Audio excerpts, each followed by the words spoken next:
کسی کی غصب شدہ زمین پر اگر نماز پڑھیں گے تو خدا قبول نہیں، لعنت کرے گا۔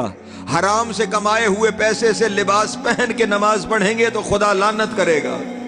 نمازیں پڑھو چاہے دنیا کا حق غصب کرتے رہو، روزے رکھو چاہے لوگوں کے ساتھ ظلم کرتے رہو، وہ اپنی نماز رہ گئی تو معاف کر دے گا، روزہ رہ گیا تو معاف کر دے گا، حج میں کمی اور کوتاہی رہ گئی تو معاف کر دے گا۔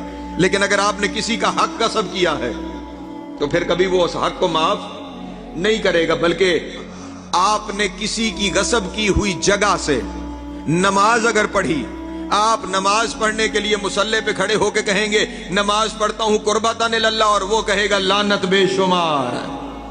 ضروری ہے کہ آپ اپنے معاشرے پر اور اپنے ارد گرد بھی نظر رکھیں، اپنے کردار پر، معاشرے میں آپ کا چال چلن۔ جس صادق امام کی وجہ سے جعفری کہلاتے ہو نا، کہ ہماری فقہ جعفریہ ہے، وہ امام ارشاد فرماتے ہیں جب تم کسی علاقے میں رہتے ہو نا تو تمہارے ارد گرد رہنے والے لوگ کہیں اس بندے میں کوئی خرابی نہیں سوائے اس کے کہ یہ شیعہ ہے، اس میں کوئی عیب نہیں ہے، اس میں کوئی خرابی نہیں ہے سوائے اس کے کہ یہ علی کا چاہنے والا ہے۔ بس انہیں تمہارے اندر یہی عیب نظر آنا چاہیے، ہاں علی کا شیعہ ہونا نظر آنا چاہیے۔